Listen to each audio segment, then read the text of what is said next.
In the previous video, I talked about how stress can lead the next generation to pay the ultimate price. In this video, I will go through how stress works, common causes of stress for teenagers, and how you can help them cope. Don't forget to subscribe if you're the parent of or responsible for a teenager. Stress is increasing amongst the youth, and it is manifesting itself in various forms of mental health issues. 30% of teenagers say they feel stressed or depressed because of stress. 36% say it makes them feel tired. 40% say they are irritable because of stress. The various aspects of the teenage experience are linked, and they will inevitably affect each other. For example, turbulent relationship dynamics will have an impact on happiness level, schoolwork, and even how irritable they are in their relationship with their parents.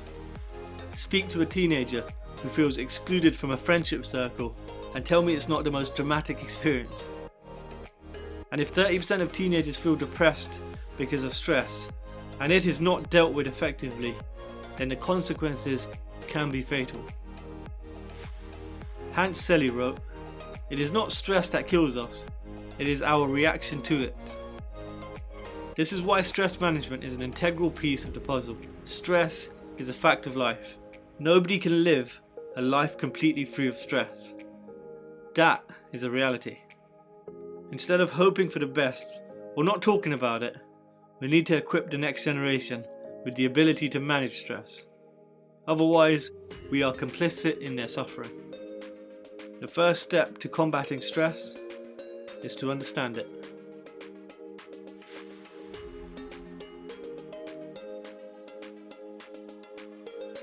I'm going to return to Selye briefly because a lot of what we know about stress originates from the experiments of this man.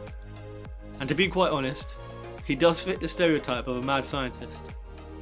Selye took rats and subjected them to stressors such as bright lights, loud noises, and injections. He did this over a period of time and recorded his results, all in the name of science, of course. Through his experiments, he realized that these stressors led to behavioral changes. He identified 3 stages of responding to stress. The alarm stage. This is where the subject is alerted by external stressors. The resistance stage. This is when the body attempts to do something about the stressor. For example, if a light is being shone in your eyes, you would close your eyes and cover them. The exhaustion stage. Eventually, the body tends to shut down and no longer tries to resist. At stage 3, the body begins to break down and there are outward bodily symptoms of stress. Selye's findings have contributed a lot to the understanding of stress. In fact, by some he is considered to be the first to demonstrate the existence of biological stress.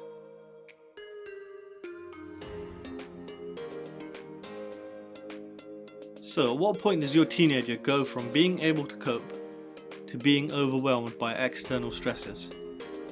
To understand this, we need to look at what we call stress balance. It is not unlike a seesaw. On one end we have the perceived demands that are placed on us, and on the other end is the perceived ability to cope with these demands. When your teenager's perceived demands are equal to their perceived ability to cope, then there is no problem. However, if the perceived demands exceed your teenager's perceived ability to cope, then stress will set in. In any given situation, your teenager can respond in 3 ways. I can cope with this situation. I am not sure whether I can cope with this situation or not. Or, I cannot cope with this situation. This is dependent on emotion and interpretation. So there are 2 elements which can be influenced. If a teenager thinks he has too many things to manage, then he or she will become distressed. So either they can manage less things, or find a way to manage things more effectively. The other element that can be impacted is your teenager's perceived ability to cope. If self-esteem is low, then your teenager will be more stressed because they will underestimate their own ability to cope. So on this front, If you build up your child's self-esteem, then they are less likely to be impacted by stress. We will talk about self-esteem in a future video.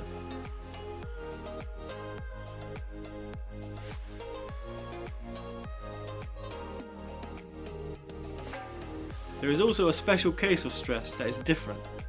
I call it the stress of cruising.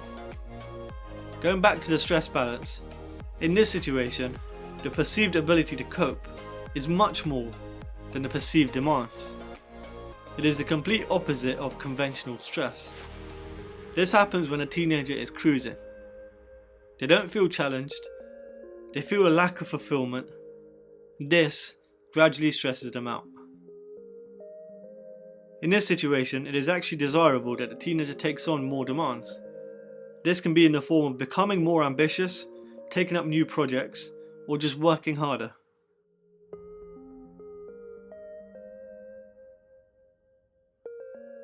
Stress can manifest itself physically and mentally. Its physical effects can be alarming. Heart palpitations, breathlessness, restlessness, tiredness, overeating, sweatiness, clenched fists, jaw grinding, all are physical signs of stress. Mental signs are often much more difficult to spot. They include distress, feeling deflated, depression, anxiety, irritability, loss of interest in self-appearance, decision-making procrastination, and even becoming prone to making mistakes. Don't take any of these things in isolation. In a previous video I talked about how to communicate with your teenager. This is a very worthwhile watch because it will help you create a relationship with your teen that makes them more likely to tell you how they feel.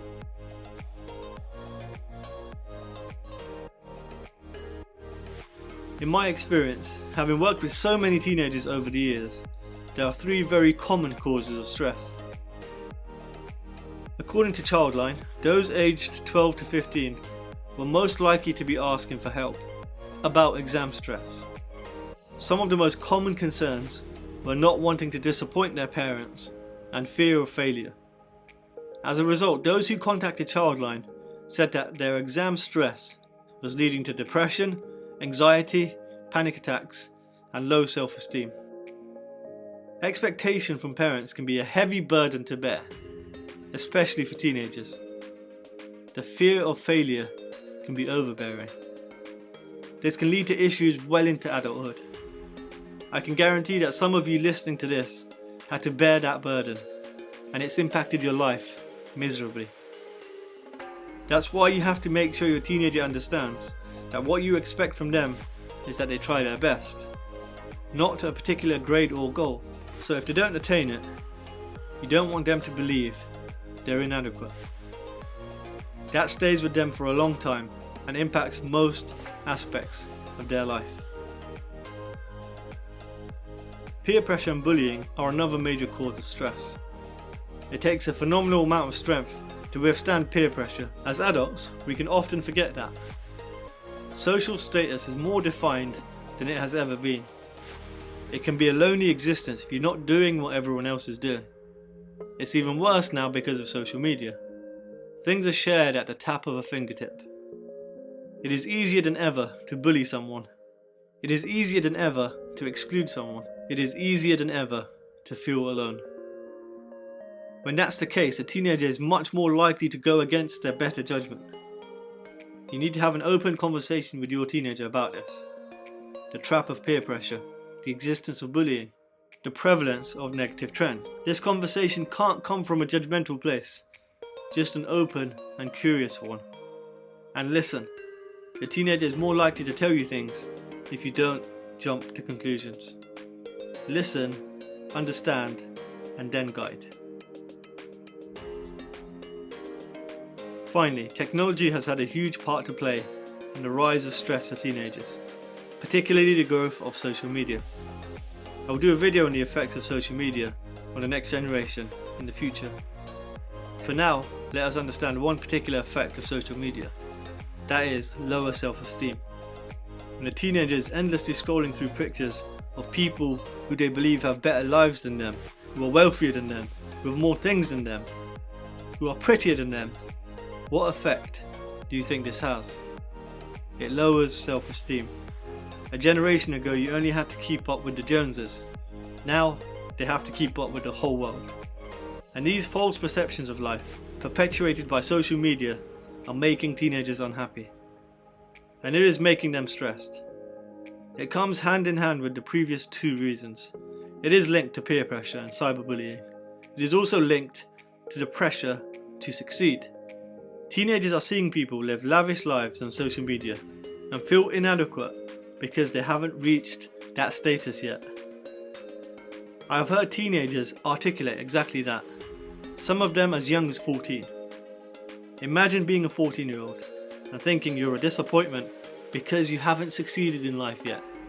It's mind-blowing.